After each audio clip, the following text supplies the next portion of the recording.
তাআলা আনহু থেকে বর্ণিত, নবী করিম সাল্লাল্লাহু আলাইহি সাল্লাম বলেন, মান আদা মারিদান, কেউ যদি কোনো রোগীকে দেখতে যায়, লাম ইয়াহজুরহু আজালুহু, যার এখনো মৃত্যুর মুহূর্ত ঘনিয়ে আসেনি, এখনো মওতের সময় আসেনি, ফাকালা ইনদাহু সাবা মাররাত, 7 বার করে যদি এই দোয়াটি বলেন, আসআলুল্লাহাল আযীম রাব্বাল আরশিল আযীম আন ইয়াশফিয়াক।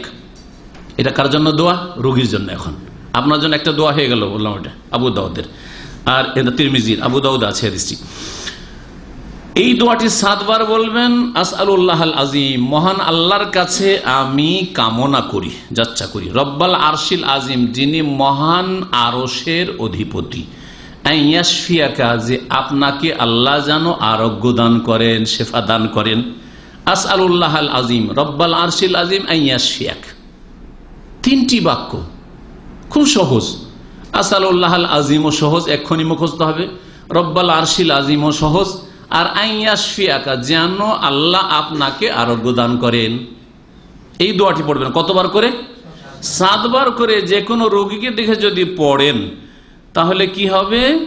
নবী সাল্লাল্লাহু আলাইহি ওয়াসাল্লাম ইল্লা আফাহুল্লাহু মিন যালিকাল মারাদ, তাহলে ওই রোগীকে আল্লাহ পাক সেই ব্যাধি থেকে মুক্ত করবেন বা আরোগ্য দান করবেন।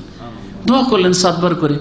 কত আপনার সামনে ছেলে মেয়েরা অসুস্থ হচ্ছে, আপনার স্ত্রী অসুস্থ হচ্ছে, বোনদের স্বামীরা অসুস্থ হচ্ছে, অথবা অনেকে হচ্ছে, অনেক মুমিন ভাইরা হচ্ছে, দোয়া করেন, এই দোয়াটি করেন 7 বার করে। নবী করিম সাল্লাল্লাহু আলাইহি ওয়াসাল্লামের সুন্নাত এবং নবী করিম সাল্লাল্লাহু আলাইহি ওয়াসাল্লামের হুকুম। হাদিস আবু দাউদে রয়েছে, তিরমিজিতে রয়েছে, এবং হাদিসটি হচ্ছে হাসান। ইমাম তিরমিজি হাদিসটিকে হাসান বলেছেন, আল্লামা হাকিম হাদিসকে সহিহ বলেছেন। শিখলেন আর একটি দোয়া রোগীর সামনে গিয়ে।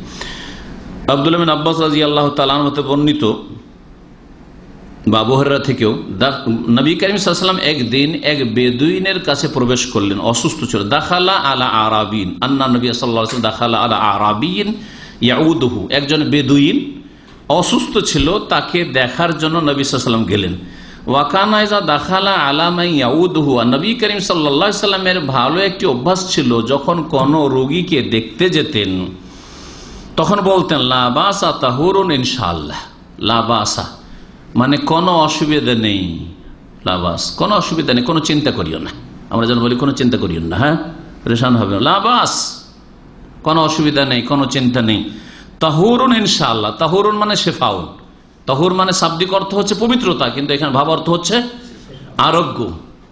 তাহুরুন ইনশাআল্লাহ, আল্লাহ চাইলে আরোগ্য দান করবেন, আল্লাহ চাইলে আরোগ্য দান করবেন। তাহুরুন ইনশাআল্লাহ, রাওয়াহুল বুখারী, হাদিস সহিহ বুখারী। তাহলে এটি একটি দোয়া, সহজ। লা বাসা তাহুরুন ইনশাআল্লাহ, এখনই মুখস্থ হবে, ঠিক না? লা বাসা তাহুরুন ইনশাআল্লাহ। আর একটি দোয়া শিখে আলোচনা শেষ করতে যাচ্ছি। আবু সাঈদ খুদরি রাদিয়াল্লাহু তাআলা আনহু থেকে বর্ণিত, একদিন জিবরাইল নবী করিম সাল্লাল্লাহু আলাইহি ওয়াসাল্লামের কাছে আসলেন। সেই দিন নবী সাল্লাল্লাহু আলাইহি ওয়াসাল্লাম অসুস্থ ছিলেন।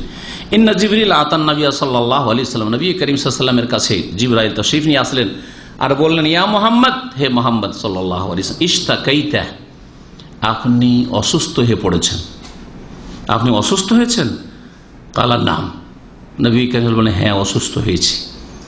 কালা, তখন জিবরাইল আলাইহিস সালাম, এই দোয়াটি জিবরাইলের দোয়া, জিবরাইল আলাইহিস সালাম পড়ছেন, আর রোগীকে শ্রেষ্ঠ ফেরেশতা দোয়া করছেন, শ্রেষ্ঠ মানুষের জন্য, সবচেয়ে শ্রেষ্ঠ ফেরেশতা, সবচেয়ে শ্রেষ্ঠ মানুষের জন্য দোয়া করছেন।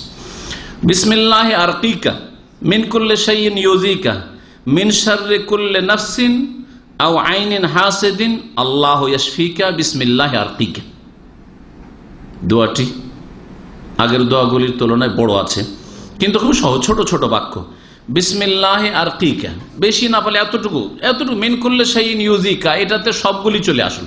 তারপর এক একটি করে রোগকে শনাক্ত করে বা এক একটি ব্যাধির কথা উল্লেখ করা হয়েছে। বিসমিল্লাহ, আল্লাহর নামে, আরকিকা, আপনাকে দম করছি, ফুঁক দিচ্ছি। রুকিয়া মানে হচ্ছে দোয়া পড়ে ফুঁক দেওয়া। আল্লাহর নাম নিয়ে কি করছি? আপনাকে ফুঁক দিচ্ছি, দম করছি।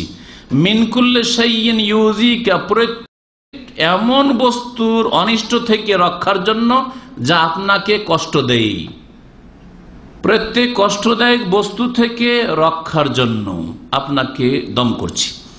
বিসমিল্লাহি আরকিকা মিন কুল্লি শাইইন ইউযিক, এতটুকু কমপক্ষে মুখস্থ করেন, হয়ে গেল। যে কোনো রোগের ক্ষেত্রে বলা হয়ে গেল। তারপরে মিন শাররি কুল্লি নাফসিন, প্রত্যেক ব্যক্তির অনিষ্ট থেকে, কোনো ব্যক্তির অনিষ্ট যেন আপনাকে স্পর্শ না করে। আও আইনিন হাসেদিন, অথবা হিংসুক চক্ষু থেকে, হিংসুক চোখের অনিষ্ট থেকে। হিংসুক চোখ মানে বদনজর লাগা, কুদৃষ্টি, বদনজর থেকে। আল্লাহ ইয়াশফিকা, আল্লাহ আপনাকে যেন আরোগ্য দান করেন। বিসমিল্লাহ আরকিকা, আবার শেষখানে বলবেন বিসমিল্লাহ, আর আল্লাহর নামে আপনাকে দম করছি বা ফুঁক দিচ্ছি। এই বলে ফুঁক দেন আপনি, এই বলে ফুঁক দেন। আপনার ছেলে মেয়েকে ফুঁক দেন, আপনার স্ত্রীকে ফুঁক দেন, আপনার আপনজনকে ফুঁক দেন, মুমিন ভাইকে ফুঁক দেন। বিসমিল্লাহ আরকিকা মিন কুল্লি শাইইন ইউযিক। হাদিস রাওয়াহু মুসলিম, সহিহ মুসলিমের হাদিস। এখানেই আজকের আলোচনা শেষ করছি। আল্লাহ পাক রব্বুল আলামিনের কাছে দোয়া করে আল্লাহ পাক রব্বুল আলামিন যতদিন দুনিয়াতে রাখবেন বালা মুসিবত থেকে যেন মুক্ত রাখেন।